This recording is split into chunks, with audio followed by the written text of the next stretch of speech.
తెలంగాణ ప్రజల ఆకాంక్ష మేరకు సోనియా గాంధీ తెలంగాణ రాష్ట్రం ఇస్తే కేసీఆర్ ప్రజలను నయవంచన చేస్తున్నారని రేవంత్ రెడ్డి ఆరోపించారు.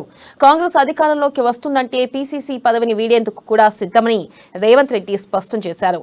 కేసీఆర్ పాలనతో ప్రజలు కష్టాల్లో కూరుకుపోయారని, నేతలేమైనా విభేదాలుంటే ఐక్యంగా కలిసికట్టుగా పోరాడాలని రేవంత్ రెడ్డి పిలుపునిచ్చారు.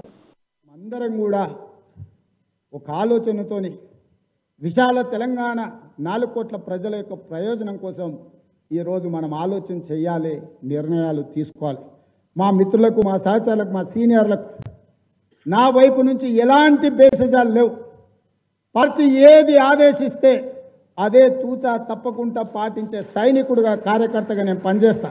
ఈ పదవిలో ఉన్నా, ఈ పదవిలో లేకపోయినా పార్టీ ఇంతకంటే ప్రయోజనం ఉంటుంది, పార్టీ అధికారంలోకి రావడానికి ఉపయోగపడుతుందంటే ఈ పదవిలో ఎవరిని కూర్చోబెట్టినా వాళ్ళని భుజాల మీద పల్లకిలో మోసే బాధ్యత నేను తీసుకుంటా.